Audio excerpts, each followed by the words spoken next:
Do we have too much government? We need to put people ahead of corporate profits.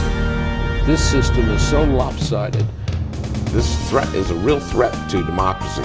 And I think that's really important. That's something we haven't been doing in this country for a long time. Where do you start? What do you do? How do you do it? Access to Democracy is sponsored by Thomson Reuters, providing legal professionals with the intelligence, technology, and human expertise they need to find trusted answers. Products include Westlaw, Practical Law, and Firm Central legal practice management software for small law firms. Thomson Reuters, the answer company. Online at thomsonreuters.com. Access to Democracy is made possible in part by a donation from Firefly Credit Union. Firefly is the new name of U.S. Federal Credit Union, which has proudly served the financial needs of the Greater Twin Cities community since 1925. At Firefly, we guide our members forward and give them the power to chase dreams by delivering the financial solutions they need to get ahead. From checking accounts to mortgages, we'll light the way. We are Firefly Credit Union, and this is Life Illuminated. And Dr. Charles Crutchfield of award-winning Crutchfield Dermatology in Eagan, acknowledged as one of the nation's best physicians. A Minnesota native who trained at the Mayo Clinic, Dr. Crutchfield personally treats all patients and states that experience counts and quality matters. Crutchfield Dermatology. Look good, feel great, with beautiful skin.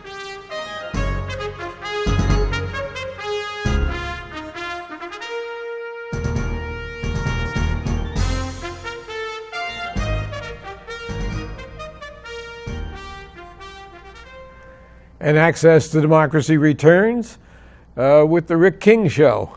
And one of our favorite people for many reasons. The fact that the studio that we sit in is a result of negotiations by Rick King of Thomson Reuters with the city of Eagan and created the public-private partnership that really is a model for many, many communities. The fact that he is a generous man and is so involved in the community, the fact that he is the king of Thomson Reuters, certainly locally, and we think around the world, but we won't tell other people about that. I don't know how, thank you very much. It's great to be here, and that was a great show. You're embarrassing me, Alan, but thank you for the compliments. Rick has actually interviewed me on, I think, 1 or 2 occasions, and he has guest hosted graciously and really exposed a local artist, Larry Landis, to some exposure because he's not a good marketer and he's a great artist, and you did a lot for him with that show. Really is a fantastic artist. I was very impressed, and he's such a introverted personality. Yeah. And you must run into that all the time where you're talking to people, and some people are naturally conversational and extrovert, and some are not. And this gentleman, what an interesting guy! But you really had to his art speaks for what his voice should speak to, and right. You did a great job of bringing that out, which is the toughest part. You know, when you get a monosyllable guest, as you are sometimes, and I have to really pull the conversation out of you, not anyway. Yeah, I was trying to think about which of the any number of couple of dozen appearances where I was that way, and I couldn't come up with it, but you have a better memory than I do. But so we are beholden to you, and always a pleasure to have you as a guest because you're so involved in community as well as the corporate life that, for instance, what are they doing to the airport that's going to cost $200 million and a lot more inconvenience? Oh, what aren't we doing to the airport? Rick is part of the advisory commission? The Metropolitan Airports Commission. Yeah, so, commission. We've got a lot of good things going on ultimately, but there's going to be a lot of change. If you drive in now, you see all the road construction. That's moving some of the roadways so that we can begin a new parking deck and also a hotel that's going to be there. An Intercontinental Hotel will be right there on the property. We will soon begin work on the lower level where you come out from the tram or from the parking lot before you get into T1. That whole area, the flow from downstairs to upstairs is going to be changed, the escalators modernized and so forth, and then we start working on where the ticket counters are to allow more space for lines and things like that. So that's going to be multi-year, 3 or 4 years before you kind of sweep through the whole thing. In the meantime, we've got huge new restaurants, retail, convenience stores going on in there. That I noticed recently, yes. And it's just, I was joking with someone recently that, you know how all the construction in Minnesota and the roads happens all at once in the summer and almost every road is under construction. We're going to have what's the equivalent of 3 years of heavy construction there that's going to result in a very, very much modernized airport. Because a lot of that facility, particularly when you get to the terminal area, the escalators and stuff, it dates back to the 60s. So it needs some modernization. The maintenance costs get to be too high and people don't like when it's broken down. All that on top of people concerned about security lines that the TSA conducts. So you're right, it's a busy time. We didn't even talk about the Humphrey Terminal. I refuse to call them Terminal 1 and Terminal 2. So the Humphrey Terminal, which is going to expand as well. Right, so there's extra gates being added there. We have plans for more gates there. The airlines that are flying out of there, primarily Sun Country, Southwest, Spirit just moved back to, as you would call, Lindbergh, Terminal 1. We've got a lot of activity. The number of passengers enplaning and deplaning is at a record highs. We see larger planes with less seats available. You can, you know, when you fly on some of these planes, it's surprising. 20 years ago, 15 years ago, 10 years ago, planes had empty seats when they leave. They seem to rarely do that anymore. And Minneapolis is still one of the, I think, number 11 airport in the United States. It's been growing quite a bit and very popular place for people to not only originate or depart, you know, deplane, meaning they're probably living around the general area here, but to connect. People can get good connections across the U.S., 120 destinations, and then a growing number of international destinations as well. Now I understand there's one airline that is putting in overhead rails so you can stand the whole time. But maybe that was just someone's jest. Well, that's probably one of the few business models I haven't seen on airlines these days. People are charging that whole idea of charging for everything. You know, having a really low advertised base fare and then adding on top of it for things like reserving a seat or bringing a bag aboard.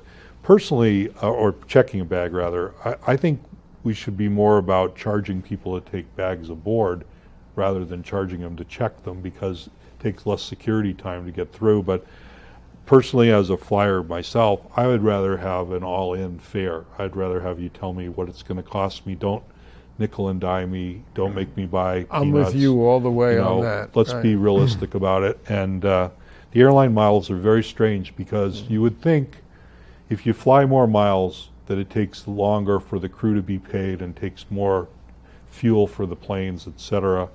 You should pay more if you fly farther, should pay less if you fly shorter, but none of the pricing has to do with that, so it's always interesting.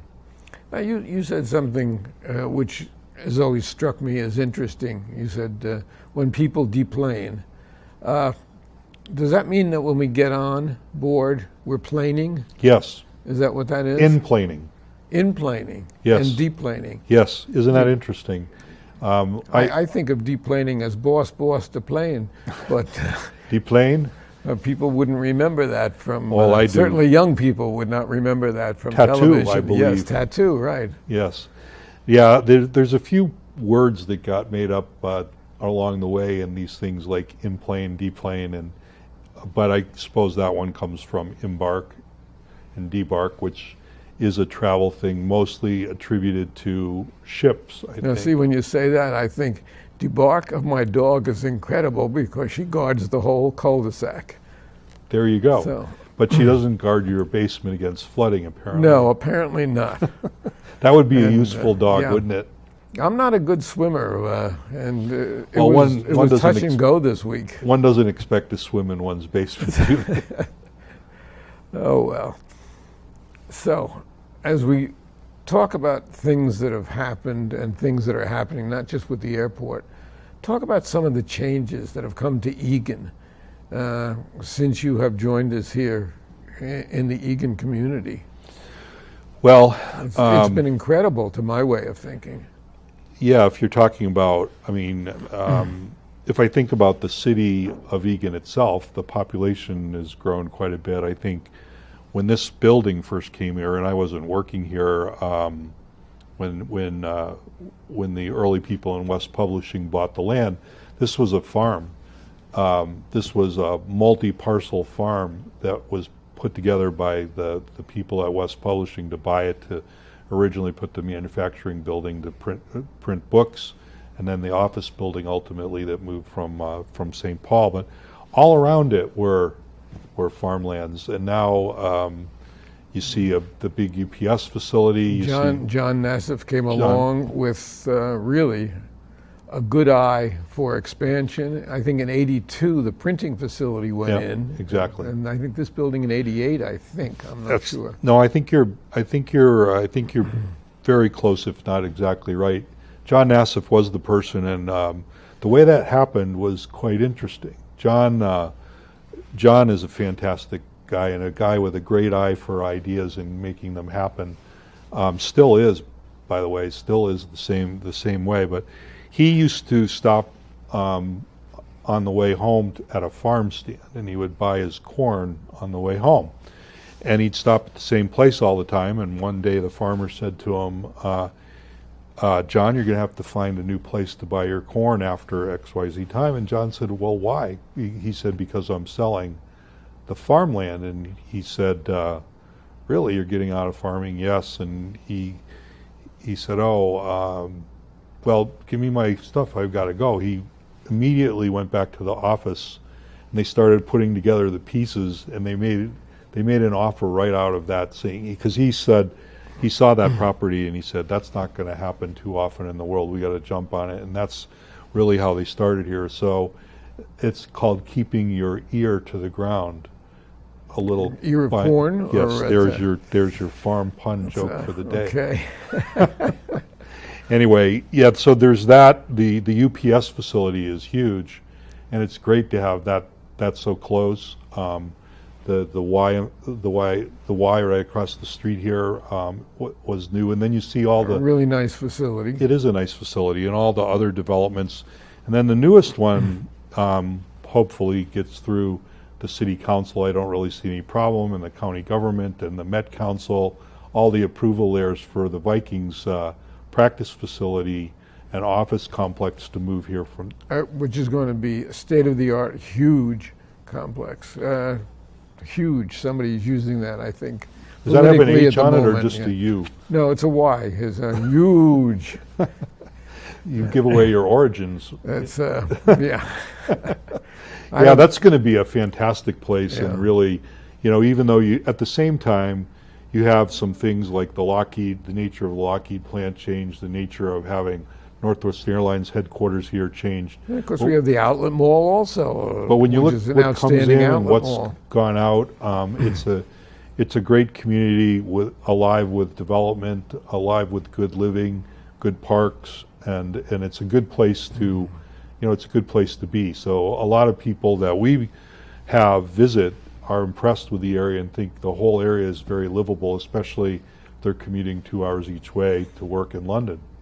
And it is, and it's on a high plane. And Egan is always among the top 5 or 10 communities of its size, under 100,000, that is recognized by some of the magazines and some of the people that rate those things. So the other thing that I think is interesting, I've had a good chance to work with the staff at the city, of course, over the years, and the city council and the mayor. And, you know, Eagan, the surveys of Eagan residents suggest they're really quite satisfied with the performance of their city government and the services that are provided. 95%. I mean, It's- where do you it's get that in a staggering. community? It's staggering. It's totally counter to the all the things we see about other forms of government, and even some other cities. It's not quite that high, and I think there's really Chicago doesn't come in quite that high right now. not, especially in the school area, right?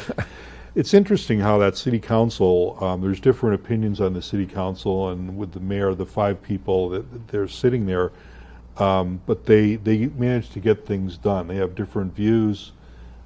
They talk about things constructively, and they move the agenda of the city forward. And to me, that's a great model for the way government can really work. And it's been a stable government too. They've been able to move on some long-term things, including a lot of work with the city in bearing fiber and understanding that a connected broadband community is We good. did lose the only stable that we had, by the way. But the government is stable, but where the stables used to be is housing development. That's right. I guess those stables have turned into the car parks or something now I these don't- days, right? In any event, yeah, but a lighthearted interview. Actually, there was one sad aspect that I wanted to mention in terms of a person who was an employee here for many years who passed on a couple of weeks ago, maybe a week or so ago, 10 days, Phil Curler, and came out from New York the same time basically that we did. Phil was a strange but brilliant guy, and was taken much too young. And I did want to at least memorialize him for the sake of this show. Absolutely. And Phil, I found to be a very interesting guy to talk to. I think he's different than a lot of people, and a lot of people, when they see difference, they don't engage because they're not really sure how to engage. Phil is very personable, very warm, interested, engaging. I mean, he had a lot of knowledge about things, and if you engaged brilliant. him, He had a photographic memory. Yeah. And we knew him back in New York. And if I asked him what I had for dinner in 1987 at a company dinner or something like that, he could recite it chapter and verse, and nothing escaped. And that's really a shame. It's a remarkable thing, and I remember quite often if I was meeting someone after work, catching up from one of the local Eagan locations where you might have a malt beverage, I would see Phil there and always talk to him and engage with him, and so I'll definitely miss him, and thanks for remembering him. Always on Friday nights. Yep. Yeah. A good man. Yes, indeed. So, what else do we have coming down? Real ID is something we might talk about. Yeah. Other areas of transportation other than the airport.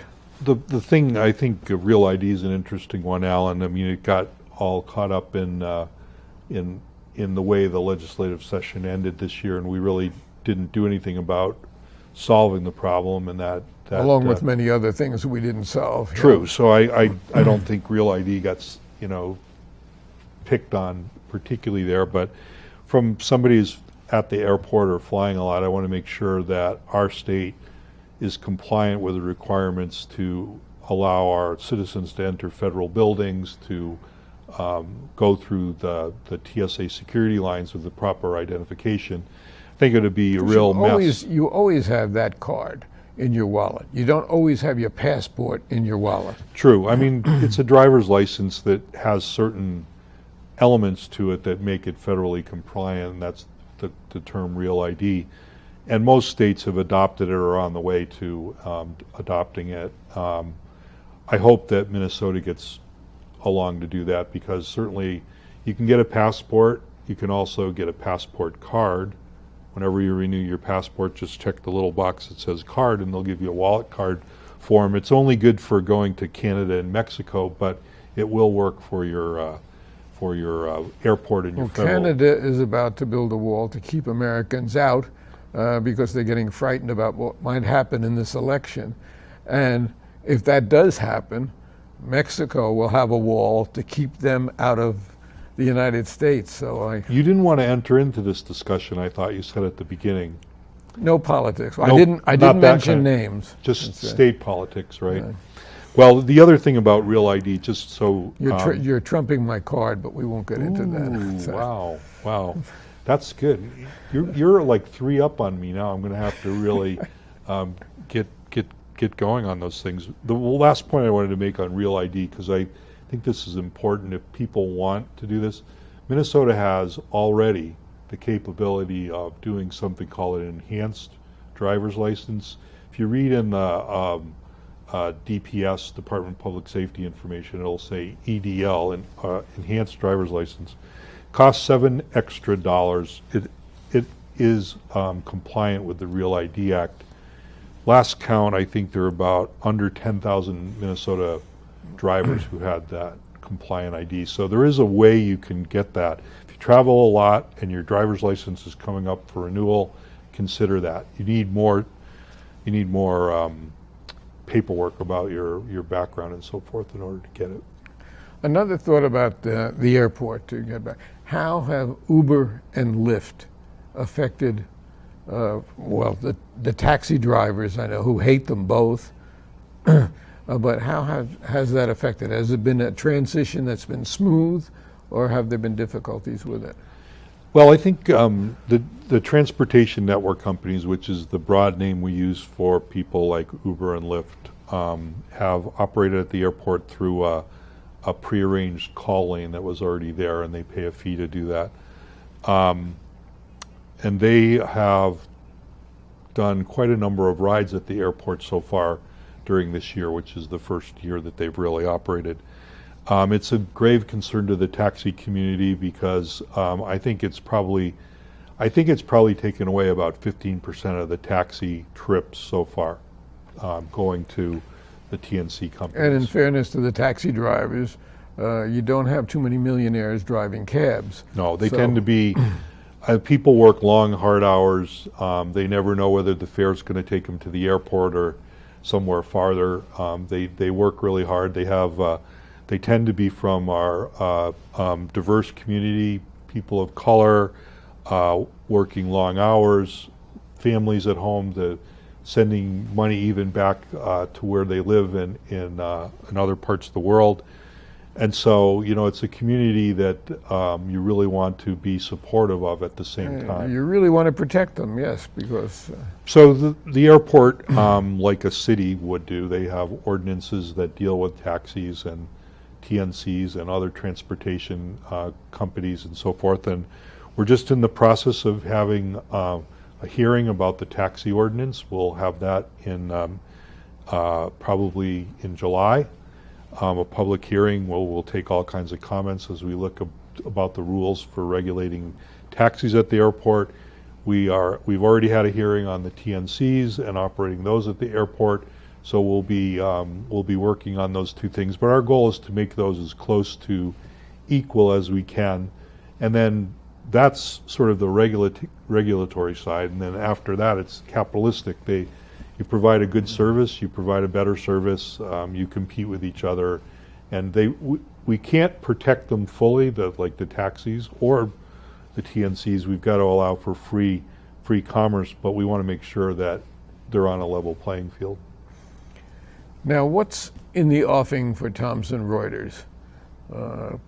From the time when the first Westlaw came out, which I had in my office back on Long Island, one of the first attorneys to have Westlaw. Didn't understand it, still not versed well in it, but be that as it may, this company has been joined by Thomson and then by Reuters, as West Publishing became a part of it. What's down the road? What's in the future?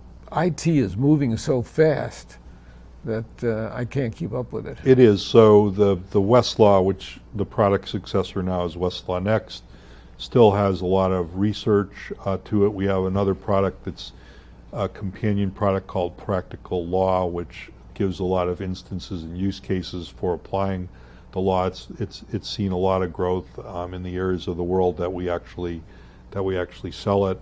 Those things have to do with the practice of law. We have products in the business of law. We have products that help a general counsel in a corporation, for example, keep track of their third-party law spend so that they can control their use of their third parties. So what we've seen over the years is it's still a very competitive market. It's been infused with technology, which you've already talked about, and I think that's going to continue. So the competition is pretty tough. The products are good. The people with brand new products without installed base can come out with products on a much rapider pace than we used to be able to do. We have to be able to compete with that, so we're continually trying to do better with our product cycles. And things like cloud computing and have vastly changed the way a lot of law firms are thinking. They're willing to give more to third parties to run because they're also under a lot more cost pressure than they've ever been before from their customers. So they're looking to us to help them be a very efficient law firm. And it has made Thomson Reuters the #1 communications company in the world. No. When I said putting a title on this interview, international communications, you really are. And you spend a lot of time out of the country as a result of that. Right, we do, and we have customers all over the world. And our objective is to be a company that these professional, whether they're lawyers or financiers or risk compliance officers or scientists or tax professionals, they rely on us for answers to the kind of questions that confront them about the complexity of our world and the regulations, so that we can help them create environments to protect balanced and fair trade and trust in the system of the world. And we have virtually gone through our allotted time, but it is always a pleasure to not only have you in an interview, but to watch an interview that you conduct and to benefit from not only your friendship, but your generosity. Well, thank you. It's been a very, very big factor in access to democracy and the fact that it has been able to perpetuate itself as it has. And we're happy to support it and appreciate this. I think bringing this kind of information of all your kind of shows to the public is fantastic. Rick, thanks so much. Thanks, Alan.